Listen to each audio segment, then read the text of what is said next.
Our next presenter is Jerry James. He will share with us how to capitalize on a once-in-a-century opportunity to create energy-intensive manufacturing jobs. Jerry earned his Bachelor of Science degree in Petroleum Engineering from Marietta College, where he graduated magna cum laude. He's a registered professional engineer. Jerry has been president of Artex Oil in Marietta, Ohio since 1995. Prior to assuming his current role, he held positions with various major oil companies in Texas, Louisiana, and Wyoming, and also worked as a petroleum engineering consultant. Jerry previously served as president of the Ohio Oil and Gas Association and as chairman of the Ohio Oil and Gas Energy Education Program. He is currently a volunteer director for Shale Crescent USA. Jerry, come on up to the stage. Thank you. I want to thank the Ohio Oil and Gas Association for coming here, let me speak. Do not criticize the Ohio Oil and Gas Association because I am now the third engineer to speak to you in a row. So what did I do? I brought videos. That'll keep you awake for a few minutes. I want to tell you what kind of who, what, why, and where of Shale Crescent USA. Some of you have heard the story, some of you may not. This kind of originates from Dave Hill sitting over. Dave Hill, when he was president of the association, says, gosh, we got all this gas that Tim Knobloch was just talking about. What are we going to do about it? It's kind of like the weather. Everybody talks about the weather. Nobody ever does anything about it. Well, it kind of made me thinking, and some other people down in Marietta and West Virginia, and we decided to do something about it. And that's who Shale Crescent USA is. It's a group of volunteers from Ohio and West Virginia, little input from Pennsylvania. And what we decided is we needed to do something with this abundant natural gas supply that just came from nowhere. And so who we are is we're volunteers. What we're going to do about this is we're going to try to attract manufacturers to our region. And we do it in a fundamentally different way than what you may think of regular economic development does. They need to do their thing too. They tend to think that you develop a site, it's got sewer, water, gas pumped to it, and you bring somebody to that site. We realized that we had a world-class asset, and when you got a world-class asset, you have to go about it in a different way. And what we did is we did fundamental research to look at the opportunity for high energy-intensive manufacturers to come here and locate. So that's who we're kind of talking to. Where we're doing it, if I can find the clicker, right here. And if you see outlined in red, you see the outlines of Ohio, West Virginia, and Pennsylvania. Now, you may notice we've got New York, Texas, and California on there. We realized early on a lot of the people we need to talk to were not from the United States, and they, quite frankly, didn't know where Ohio was at. Of course, I lived in Texas for a while. They don't know where Ohio is at either. Okay, so we're going to give a little overview today here of the opportunity. Some of you may have heard this before. We're going to talk about why the Shale Crescent, Ohio, West Virginia, and Pennsylvania, is a world-class asset. This is really good news, good news. We're going to talk to a study about IHS Market study. It just came out. We just completed with Shale Crescent. It's an extensive study. If you're not familiar with IHS Market, they're the ones hosting SARA right now in Houston, the big E&P thing going on today, which you get all the quotes from if you get any news clippings. And then we're going to talk about the conclusions of what we're going to do about all this. Let's start it. You heard her introduce it. This is the greatest industrial expansion of our lifetimes is occurring right now. You may not think about this, but we're going to talk a little bit about history and look back to the 1800s, 1900s, and where we're at today. And what you're going to show is when you have these huge industrial expansions, they all happened not by the people building manufacturing plants. They happened just because of the people in this room in the 18 and 1900s. And so we'll go a little bit of history. I always believe in order to know where you're going, you have to know where you came from. This right here is from the American Chemistry Council. That's the trade association for all the large petrochemical plants. There's over 180 projects have been started since the beginning of this decade through 2016. 300 projects totaling $180 billion. This is great news. If you wonder what our problem is, quite frankly, something we never thought we could do, we can outproduce better than we can consume. So that's really where our problem starts at. The good news is all these expansion projects are on their way. The bad news is there needs to be more of them here. So I'm going to kind of go back now and show you, when you have all this gas, what did our great-grandfathers do about it? This is 1885. Responding to this amazing abundance of gas, the civic leaders of Findlay decided to boom the town. To do this, they hired C.C. Howells, a professional publicity person who had just successfully boomed Wichita, Kansas as a cattle town. And he set out to create all of the hoopla of a Wild West show, then America's #1 kind of entertainment. First, he had advertisements run all over the country that Findlay was offering free gas to manufacturers who would locate here. Next, he had 19 arches built across downtown Main Street, each festooned with blazing gas jets in multicolored glass globes, lighting banners that read, "Findlay, the center of the world. Women split no wood in Findlay," and other such braggadocio. Next, he had 3 of the largest gas wells piped to the north end, the south end, and the center of town, fitted to 60-foot-high standpipes and burned continuously to show off how abundant the gas was and to make sure the city would never see night. To entertain prospective industrialists and investors, he had a huge convention hall built on the banks of the Blanchard facing the Card Well, which he named the Wigwam. And to bring all of this to a climax, he put on a 3-day celebration complete with marching bands, drill teams, equestrian troops, military outfits, politicians, sports teams, singers, dancers, lecturers, all peppered with 100-gun salutes and similar fanfare. More than 30,000 people from all over the United States attended the event. The end results of Howell's hoopla were 50 new industries locating in Findlay. I got to thank Sarah Tipka. She gave me that video several years ago on the history of the Ohio gas industry, and I remembered that particular incident right there when I wanted to start thinking about Shale Crescent and explain it to people. Let's talk about what happened. Huge abundance and new supply of natural gas. They went out, told everybody about it. 50 companies came new to Findlay, I think is what he said. Some of those companies are still there today. If we solve this issue, then we will create lasting impressions of jobs that will last for generations. That's the 1800s. I'm going to go through a little gas supply and show you what happened here, what caused these in just a minute. Now we're going to talk about the 1900s. There's been 2 great manufacturing booms in our region. One happens in the late 1800s during the industrial age. You may have never thought about it. The manufacturing plants didn't get built, and then somebody look around and say, do we have any energy to run these plants? Or do we have any raw materials to bring in the front door?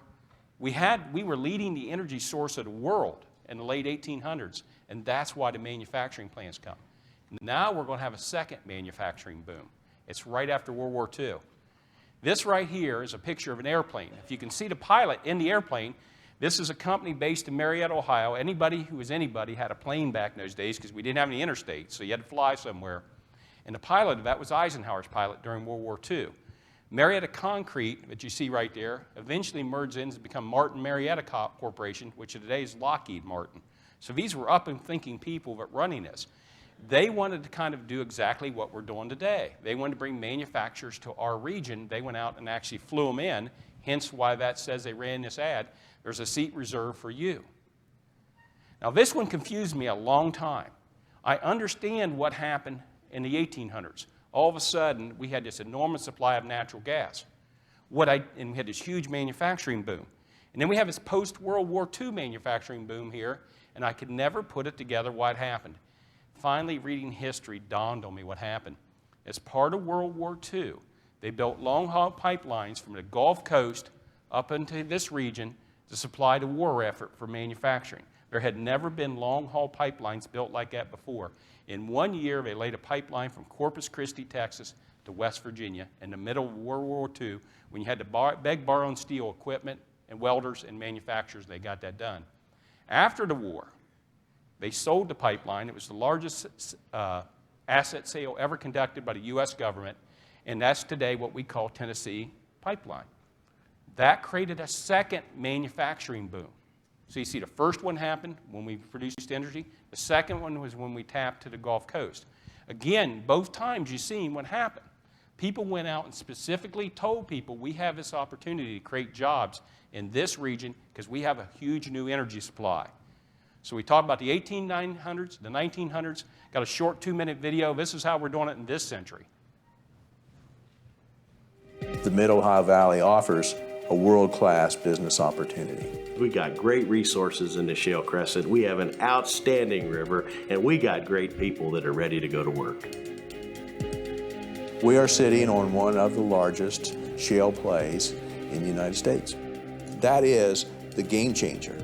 You know, people don't realize how big the Ohio River is. The Ohio River gives you options in terms of receiving raw materials and then delivering goods. You have a strong rail network for shipping product or bringing products in. You have very good highway access. Within a day's drive to 50% of the U.S. market. We have some of the best contractors in the world that are nearby. Really, the employees here, the people here are second to none. It's a great place to raise a family. It's got lots of access to activities. It's not too small, but not too large. Short commutes to work. Long-term natural gas reserves. Existing infrastructure, we have an existing workforce. It's a great quality of life. I would suggest bringing your business to the Shale Crescent USA. The Mid-Ohio Valley is a great place to be powered up for business and powered up for the future. We're going to talk about those world-class advantages right now. It really dawns on you, and as I go through this, and it didn't dawn on me because I'm a producer. I spent my entire career, like most people in this room, produced it, put it in the pipeline, forgot about it. I never thought of what it really takes to have a successful manufacturer. It really takes 4 elements. The thing that dawned on us as we started doing the research, these 4 elements occur very few places in the world. It takes energy and natural gas, because natural gas, remember, is the manufacturing fuel. It's what usually runs manufacturing plants. It also provides the molecules that most plastics that are made from. You got to have water in abundance, because usually they use it for manufacturing, transportation. If you finish a product, you got to sell it into a market. And then finally, you got to have a skilled labor force that'll work in a manufacturing business. And if you start to think about stuff and think about your own experience in the energy industry, you'll start to realize that these 4 elements don't usually occur where you have energy. That's why in the late 1800s and the mid-1900s, once we had energy supplies, that's why we boomed in manufacturing. This is just a little history of the gas curve. We kind of know it. Starts in the 1900s. Actually, in Ohio, we predate this curve. If you never really quite realized it, the modern natural gas business starts in Ohio. It was a Rockefeller company, one of the first natural gas companies in the world to bring long-haul gas from the field into the cities was the East Ohio Gas Company, a Rockefeller company. So we predate this. You start in the 1900s, and you see it kind of gradually gets up to the 1940s there, where you see that inflection. That's World War II. And remember, I told you there was a technology change that creates that huge inflection going up to the 50s and 60s and 70s. It was 2 technology changes, really. One was long-haul pipelines, long lateral pipelines. Anybody want to guess what the second technology change was? Tom Stewart just told me this morning. Is he in the room? I caught him. He's not in the room. Hydraulic fracturing, 1948. Technology changes. First technology change was drilling vertical wells for oil and gas. 1800s. Second technology is long-haul pipelines and fracturing. And then we have that peak in the 1970s as it drops. If you never understood why Ohio's the Rust Belt, or the Midwest is the Rust Belt, it's that peak in the 1970s, and that's that drop. Remember, it's the people in this room that provide the energy for the manufacturers. We're really the lifeblood of business in the world. Well, if you run a manufacturing business, and all of a sudden energy becomes in short supply, and it becomes expensive, you're going to have problems. And that's really what you see right there. That's what created the Rust Belt. It was a problem in our industry. I always say when I went to Marietta College, the reason I'm a petroleum engineer is because you couldn't get a job in any other field. Nobody grows up as a little boy saying, boy, when I grow up, I'm going to be a petroleum engineer. It's because you couldn't get a job in anywhere else in the mid-1970s. I go to Marietta College, petroleum engineering. They didn't even have enough heat to even heat the dormitories all night. They heated them 2 hours a night. That's the 1970s. That's what creates the Rust Belt. We continue on that decline until we see the shale revolution about 10 years ago. Now you look at the peak. We've exceeded the peak from the early 1970s, something none of us ever dreamed was possible in a 150-year-old industry. We've exceeded it dramatically. Now that's good news if you're the United States and you want to regain your manufacturing prominence in the world. I'm going to show you what the great news is. This is the news we're trying to spread to the rest of the world. That peak's fantastic, but look where the peak's really from. This right here just shows you from 1970 to 2010. The blue line's the total U.S. natural gas production. The red line is total U.S. natural gas production without Ohio, West Virginia, Pennsylvania. In other words, we're not much. We were about 3%. Significant, but not much. This is what happens. You've seen it on Thames. We have a 20-fold increase in natural gas production in Ohio, West Virginia, and Pennsylvania. Then the curve looks like this. Now you see all that line dividing. And I'm going to show you to this in a couple slides so you really see it is. What most people do not realize is virtually all the growth in natural gas production is occurring from Ohio, West Virginia, and Pennsylvania. Virtually all the net growth in natural gas production is occurring from Ohio, West Virginia, and Pennsylvania. You will hear about the Permian. You will hear about the Permian and our petroleum engineers and everything. We talk about this. Permian's an oil play. An oil reservoir usually produces about 2 MCF per barrel. So even if the Permian in the next few years goes up 1 million barrels, which is amazing, that's 2 BCF of gas. Ohio, you've seen it on some of the previous Marty Shumway's exhibit. If you look at Ohio, we went up 1 BCF a day in Ohio alone between 2016 and 2017. Permian's a big deal, but when you talk about natural gas, it's not as big a deal as what's happening back here. The shale count, you heard it in the video, will count for 35% of the natural gas by 2020. I looked in December of 2017 from the EIA's data, and it looks like we have broken 30% already. 30% of the total U.S. natural gas supply is now coming from Ohio, West Virginia, and Pennsylvania. The great state of Texas, where I once lived, and they will tell you it's the great state of Texas, is the #1 producer of oil and natural gas in the United States. And we all kind of know that, and we accept that. I'm going to show you something that happened in the fall of 2016, and I'll show you the latest update from December 17. If you look at Ohio, West Virginia, and Pennsylvania, the Shale Crescent, we have exceeded the great state of Texas production in the fall of 2016. We are substantially above the great state of Texas as we sit here today. Why does this matter? Why are we competing against Texas? This gets back to why we do Shale Crescent. The premier place in the world to build manufacturing petrochemical plants is Texas. I'll show you here in a second why they're so good. If you're going to be the best, you better be competitive with the best in the world, and that's why we say we're a world-class asset. I'm going to show you the natural gas supply one different way. This is from RHS market study. This starts from 2010 to 2000, and they got a projection forward now. For the first time, I'm showing you looking forward out to 2024, I think, is the year that ends. The red is the Marcellus and the Utica. We had them combine this slide. When they show it to other people, they did not combine the Marcellus and the Utica. We said it's one market. Really? We need to combine the two. We said you need to make it red so it stands out. What you see is, with all that growth that's came from the shale from 2010 to projected forward, virtually, again, all the growth in the United States, and natural gas supply is coming from here. The rest of the United States, on aggregates, natural gas supply is flat. The rest of the United States' natural gas supply is flat. That's why we think we can compete with anyone in the world when it comes to manufacturers. How good are we in the world? We did a little chart like this just to show you. If Ohio, West Virginia, and Pennsylvania formed their own country, we'd be the 3rd largest natural gas producer in the world. We'd be ahead of countries such as Iran, Qatar, Canada, China, Norway, Saudi Arabia, and Algeria. The only people ahead of us in the world is the Soviet Union and the rest of the United States. I've shown you 10 countries. That 10 countries represents about 2/3 of all the gas produced in the world. This shows you how rare energy is distributed in the world.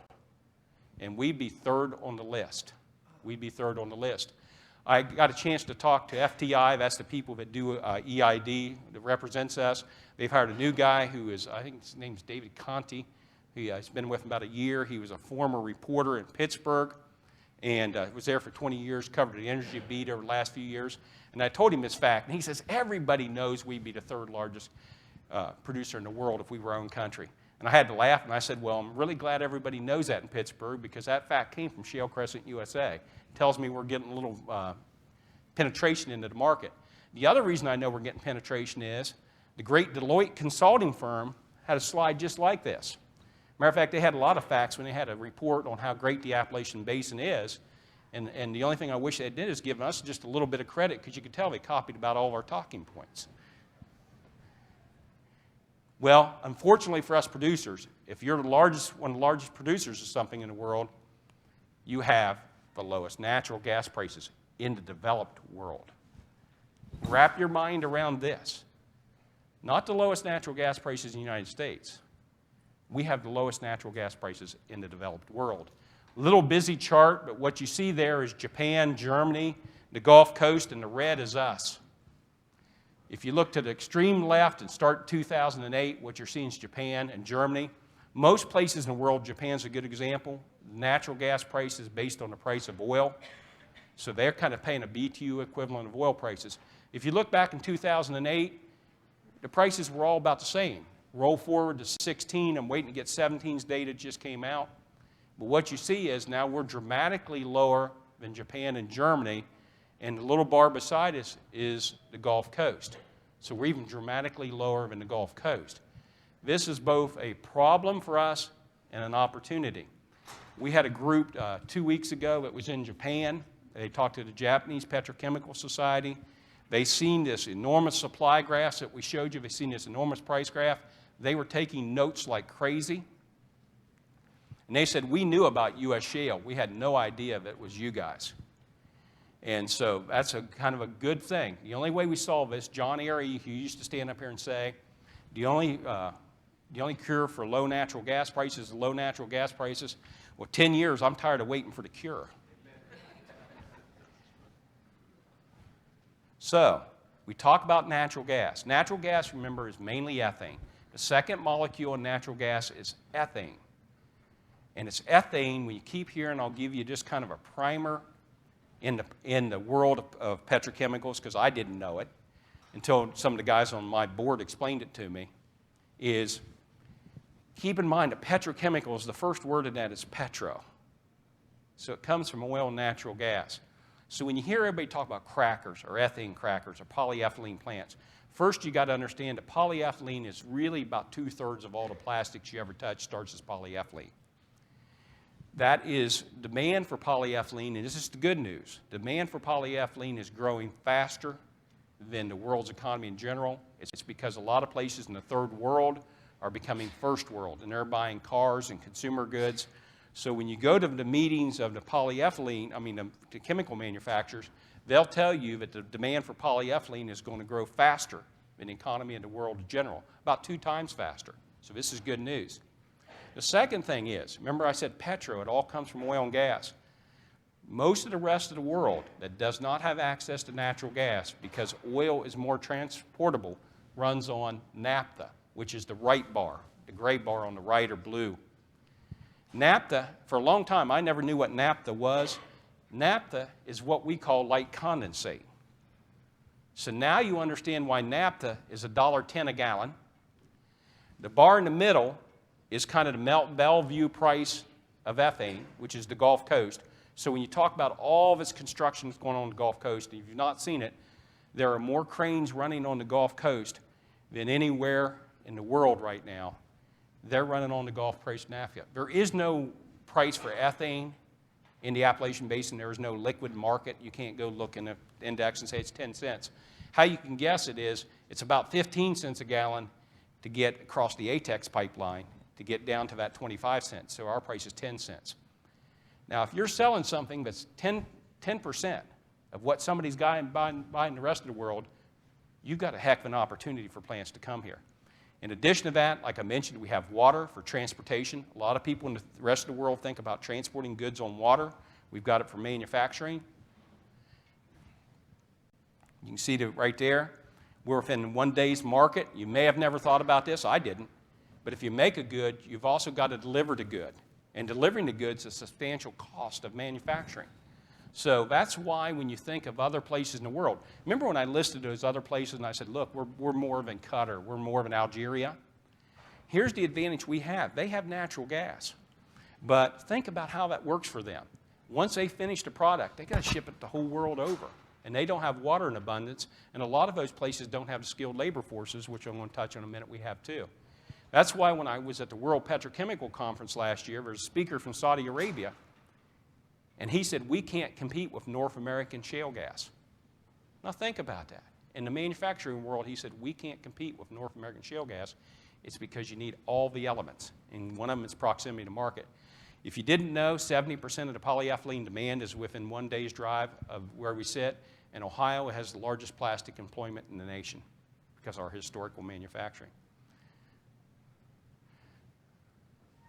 Covered that, the polyethylene, we're ranked #1. So when you bring it all together, we have these world-class assets, and you got to think about that. It's just not the natural gas. It's having everything together. You got to run a manufacturing plant. You need all these world-class assets to come together in one place. And when you talk about our competitors in the world, they don't have it. But I said we only really have one real competitor in the world. It's the most premier place in the world. It's where more construction's going on than anywhere in the United States. This next one was playing on TV when I went down last year to the World Petrochemical Conference in Houston.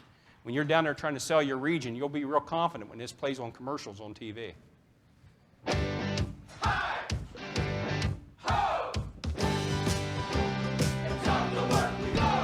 On the Gulf Coast, new ExxonMobil projects are expected to create over 45,000 jobs. And each job created by the energy industry supports 2 others in the community. Altogether, the industry supports over 9 million jobs nationwide. These are jobs that natural gas is helping make happen, all while reducing America's emissions. Energy lives here. Great commercial, 45,000 jobs. If we use everything here, we'll create 100,000 jobs. But we got a little news for them when we go back this year to the World Petrochemical Conference, and that is the most profitable place to build a petrochemical plant in the world has just changed, and this is the new news. IHS Markit, if you're not familiar with them, and I host these big seminars and everything like that. There'll be 1,500 people at the World Petrochemical Conference from all over the world. They are also an international consulting firm in the petrochemical space. After last year, we sat there and we listened to what the CEOs were telling us, and they were telling us, really, we're lucky we have some people on our board that know these guys personally. They have 3 things. Show me that I can make my hurdle rate of return if I build a plant up in your region. They're like everybody, it's follow the money. Show me I can make money. Second thing they said is, address for me what the manufacturing cost is up there, what the construction cost of my plants will be. Third thing, here you're going to hear from tomorrow from David Hooker, show me that I can store ethane. Because if you're running a plant and you're using 100,000 barrels a day of ethane and you shut down for a couple weeks, you need to be able to store a couple million barrels a day of ethane. We solved 2 of these issues in the report that we're going to talk about right now real quick. We hired IHS Markit to do a study. It's a boring study. It was done by a bunch of engineers.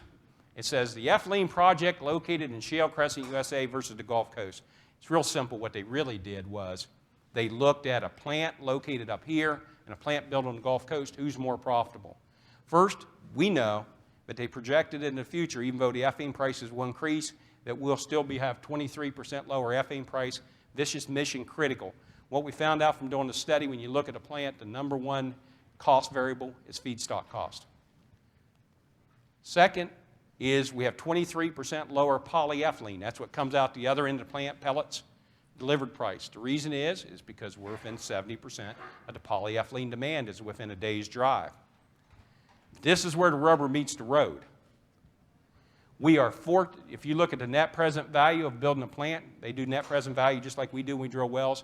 It is 4 times higher in the Shale Crescent, USA than on the Gulf Coast, the premier place in the world. This is the news that's going to be shocking to a lot of CEOs. And who it's really going to be shocking to is the guy who just committed $5 billion of his company money last year to build on the Gulf Coast. Because if somebody comes up here and build, he's going to be able to deliver product a lot cheaper than the guy that just built on the Gulf Coast because of the feedstock. If you look at the undiscounted value, that's $3.6 billion. You're more profitable building a plant up here than on the Gulf Coast. And that about approaches the cost of the plant itself, to put that $3.6 billion in perspective. Well, why is that? It's a 110-page study. It's highly detailed, very good, great study. We brought 100 pages of research beside it, but it really boils down to this simple slide.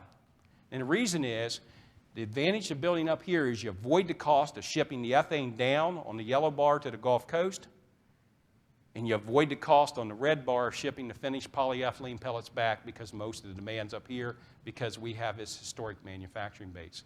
And that's how you save $3.6 billion. Give you a little sample just so you get this in your mind.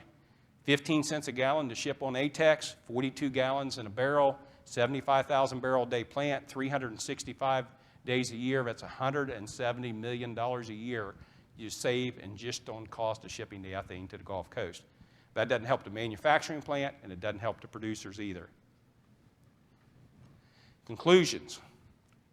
This is one that took the next conclusion, took me a long time to figure out. I was slow on the uptake. Jim Halloran and I was talking about it this morning. When our basis differential went from positive to negative on selling natural gas, nobody in my organization was a happy camper, and I imagine most of you weren't either. And we looked at it and said, why did that happen? How did it happen? I've never seen anything like this. And it's the next slide that really did it, and I was slow on the uptake, but this is why. This is really what the advantage of Shale Crescent USA is, and it's the advantage that it'll stay here historically. Historically, the Gulf Coast was a major producing region, and therefore the low-cost supplier of natural gas. Remember what I said happened in World War II? They laid the long-haul pipelines to Corpus Christi, Texas, where I started my career, and they brought it north. It always cost money to transport something. So they were the low-cost supplier. We were the high-cost consumer. Something that's not happened in 100 years since the East Texas field was discovered. Energy production in this country has flipped. And now, historically, it always had flowed from south to north. Now we're flowing back south. It's flowing from north to south. This is a hard it's an easy thing to say, and when you hear it, you think, well, that's right. But this is a very hard concept if you spent your whole career living in a different world. This is just like the world being turned upside down. Today, Ohio, West Virginia, and Pennsylvania is the major producing region. There's estimates we're going to go to 40% of U.S. natural gas by some people. And now we are the low-cost supplier of natural gas and ethane. And that, in a nutshell, is really what did it. Well, what do you do when you do this?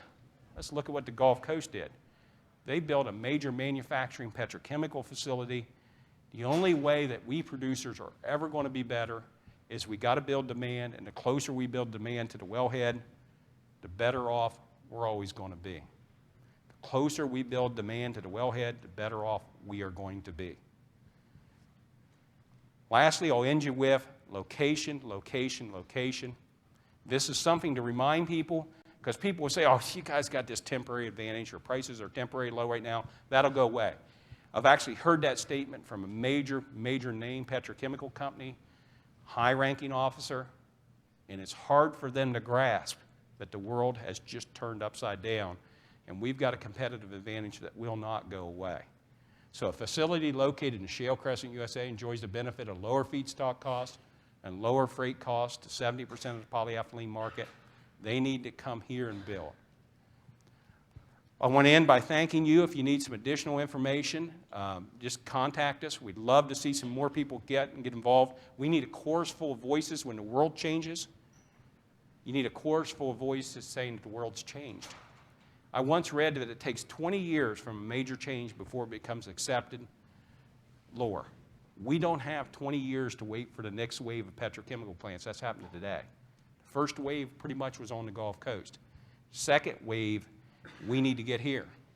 The good news is we're an all-volunteer organization. We volunteer our own time and our own money. So these slides are open access. Take whatever you want to share the message. If you know of somebody in a major petrochemical company that's thinking about it, let us know, and we'll go talk to them. It's amazing to me how connected the world is that you have people that, through friends, Facebook, whatever, relatives, can help deliver the message. And with that, thank you.